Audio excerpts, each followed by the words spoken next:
Meus amados, como é bom cantarmos, como é bom ouvirmos, como é bom celebrarmos o nome do nosso Senhor e Salvador Jesus Cristo, ouvindo canções, sim, canções de louvor, canções de exaltação, canções que glorificam o nome do Senhor. Me dá um aqui. Isso, um galardão aumentado no céu, né? Menino bonito, né? Meu filho, tem que elogiar, né?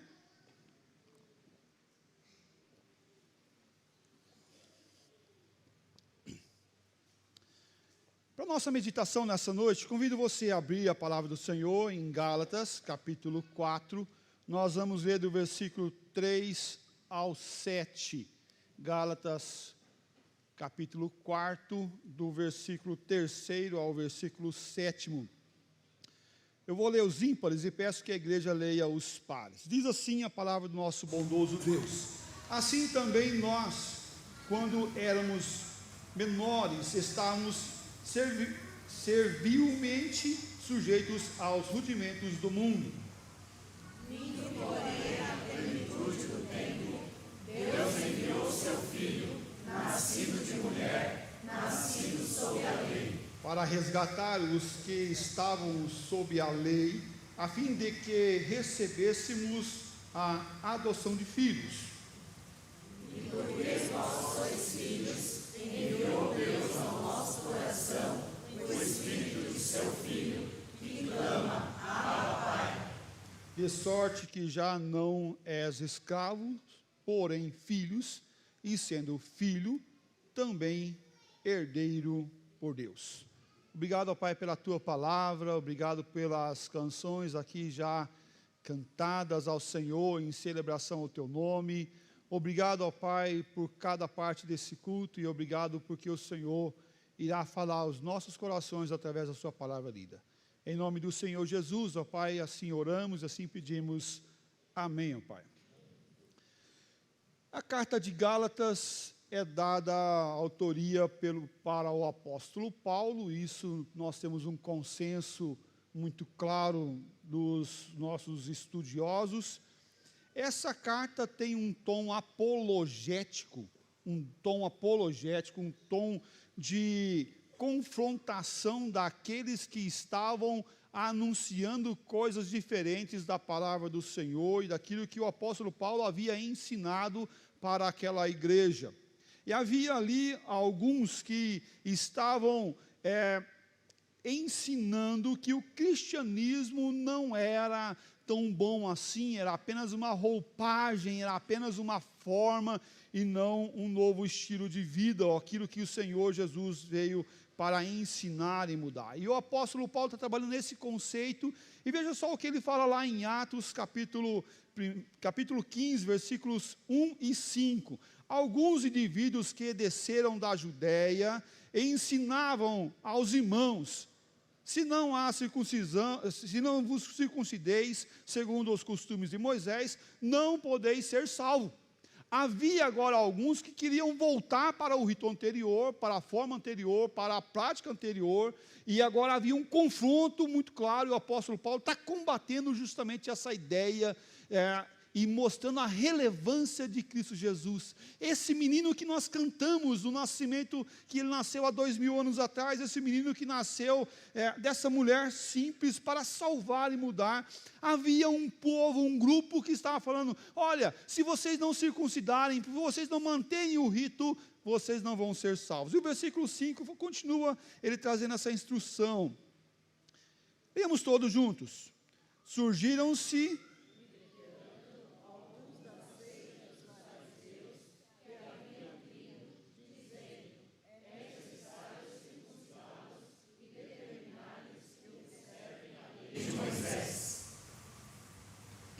isso. Observem a lei de Moisés. Volta essa lei, volta essa prática, e ali agora o apóstolo Paulo está confrontando esses que querem tirar a autoridade de Cristo. Nosso tema dessa noite é Jesus, o libertador.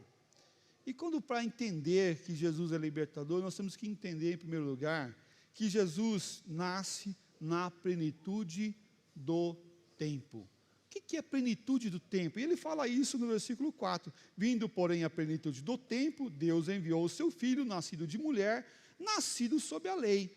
Plenitude do tempo, o que será que quer dizer isso para nós hoje? Jesus nasceu num tempo planejado por Deus. Jesus nasceu num tempo planejado por Deus. Deus tem os seus propósitos em toda a história. Deus tem a sua forma de escrever a história e de trabalhar na história e através da história. E algumas vezes, eu não sei você, mas algumas vezes parece que o mundo está meio que perdido, né? Indo meio que sem direção, sem rumo, mas não, Deus está trabalhando na história, e prova disso é o nascimento de Jesus Cristo, que foi trabalhado o tempo exato do nascimento de Jesus, foi trabalhado o momento exato da Maria nascer, de José nascer, na sequência da descendência desse povo, e eles ali foram trabalhados para que na plenitude do tempo, e esse tempo foi a plenitude, o ponto máximo da história é o nascimento de Jesus Cristo, a plenitude do tempo. Veja o que mesmo Gálatas no versículo 2 fala, mas está sob tutores e curadores até ao tempo predeterminado pelo Pai. O tempo predeterminado pelo Pai. Que tempo é esse? Que tempo e momento foi esse? O tempo foi que havia o Império Romano e que dominava o mundo conhecido, havia um domínio estabelecido e posto. Também aqui havia esse Império Romano e havia trabalhado as estradas, por exemplo, para que tudo viesse e fosse para Roma e caminhasse para Roma. Essa plenitude do tempo também trabalhou a segurança da viagem nas estradas. Havia uma segurança estabelecida agora, porque esse Império Romano havia colocado guardas nas estradas e agora havia uma segurança muito grande. A língua grega havia se estabelecido e também a cultura, trazendo agora uma forma de pregar, uma forma de anunciar para todas as nações, para todos os povos conhecidos, em uma só língua, em uma só cultura, de uma só forma. A plenitude do tempo foi aonde Jesus Cristo nasceu. Esse menino Jesus nasceu num lugar onde não havia lugar, mas esse não haver lugar era planejado por Deus. Aquela estrebaria estava esperando Jesus Cristo.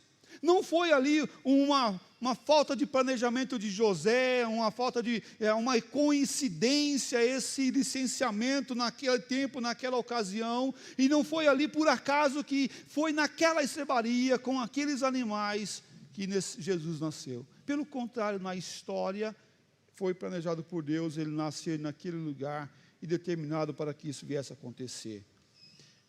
Também, Jesus, o libertador, nós temos que entender quem é Jesus. Quem foi esse menino que nasceu? E ele fala, o versículo 4, vindo, porém, a plenitude do tempo, Deus enviou o seu Filho.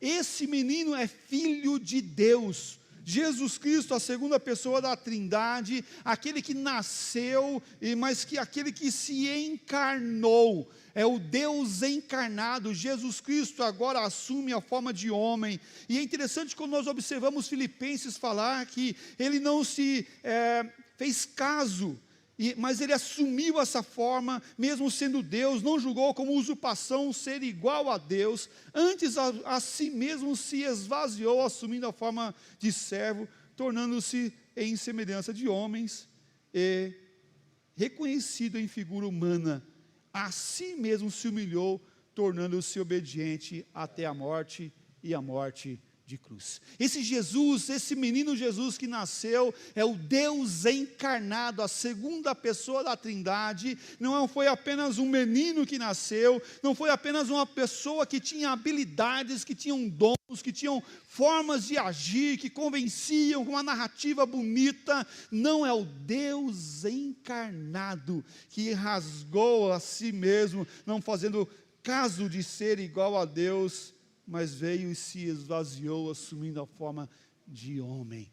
Jesus Cristo é o Deus encarnado para nos salvar. Havia necessidade de ser o divino.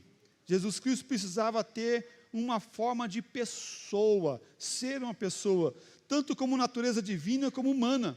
Divina para que a salvação entrasse na eternidade. Aqueles que nasceram antes de Jesus foram salvos por Jesus e em Jesus. Aqueles que nasceram pós Jesus, agora é salvo sim pelo sacrifício de Jesus. Aqueles que nasceram antes, agora esperavam e na promessa são salvos. Mas eu e você somos salvos após Jesus. E essa salvação mudou o nosso coração, a nossa vida, para nos alegrar no Senhor. Divino, para que a salvação entrasse na eternidade. E na eternidade podemos glorificar a Deus. Humano, porque foi através de um humano, um homem, Adão. Adão sim que pecou e assim entrou o pecado na humanidade. Sim, é o divino para que entrasse na eternidade, para ser infinito a ação que ele realizou, mas humano, porque foi um humano que pecou, que desobedeceu a Deus. E agora é necessário ser um humano que viesse realizar esse sacrifício. Jesus Cristo é 100% homem e 100% divino. Nós não podemos esquecer disso. O Natal que nós comemoramos foi o nascimento desse menino, 100% homem e 100% divino. Por isso sim que tem toda esse mover, toda essa questão da nossa salvação, da minha salvação, da sua salvação e todos aqueles que buscam o Senhor Jesus Cristo. E ele é libertador porque ele veio para resgatar. Veja o que diz o versículo 5: para resgatar os que estavam sob a lei, a fim de que recebêssemos a adoção de filhos. Veio para resgatar. Talvez você possa se achar que não tá perdido, você não está afundando, você não está num lamaçal, numa areia movediça e está afundando para que alguém viesse ouvir te resgatar. Talvez não é essa a tua questão, mas quero dizer para você que todos precisam ser resgatados por Cristo Jesus e somente há resgate através de Cristo Jesus. Mesmo Gálatas capítulo 1, versículo 4, fala assim: o qual se entregou a si mesmo pelos nossos pecados. Ele se entregou a si mesmo pelos nossos pecados. No capítulo 3, 13, fala: Cristo nos resgatou da maldição da lei. Agora sim faz muito sentido, da maldição da lei. Sim, todos os homens, todos aqueles que nasceram, todos aqueles que foram gerados, sim, nascem na maldição da lei, no peso da lei, que veio sobre nós, não porque nós cometemos alguma ação má ou alguma ação boa, mas porque nascemos herdeiros do pecado na maldição da lei. O salmista falou que em pecado concebeu a minha mãe. É interessante que nós observamos que todos nós precisamos ser resgatados. Todos nós estamos, aqueles que nascem, apenas nascem, não são filhos de Deus. Talvez você possa ter ouvido ou ter falado: eu também sou filho de Deus, mas só é filho de Deus aquele que foi resgatado, aquele que foi puxado, aquele que foi tirado e colocado no amor de Deus. O resgate é Jesus Cristo. Ele veio para nos resgatar, nos puxar. E como é bom quando você está em um lugar tão difícil, tão preocupado, em perigo, e vem alguém e te resgata, e te puxa, e te conduz, fala: vem aqui, porque aqui é o lugar de segurança, aqui é o lugar de salvação, aqui é o lugar onde somos acolhidos como filhos. E justamente isso o texto nos fala, que Ele nos deu agora a condição de sermos filhos de Deus, mas não por nascimento, mas por adoção. E Ele fala: recebemos a adoção de filhos. A adoção de filhos. E a adoção é algo significativo para a gente, porque aquele que foi adotado, um dia, não era filho. Não era filho daquela família. E para ser adotado, tem que ter essa primícia: não ser filho e se tornar filho. Nós não éramos filhos. Nós não nascemos filhos de Deus, mas nos tornamos filho dele quando o amor de Cristo, o amor de Deus através de Cristo Jesus nos alcança e nos muda a nossa condição, daqueles que estavam longe, afastado, triste, angustiado, sem direção, sem certeza da salvação, sem a certeza da sua paternidade. Quem é meu pai? Não tenho pai, estou perdido nesse mundo. Sim, aqueles que são resgatados tornam filhos de Deus. Um filho esse filho adotado um dia não era filho, mas se tornou filho através do poder e da graça salvadora que nós encontramos em Cristo Jesus.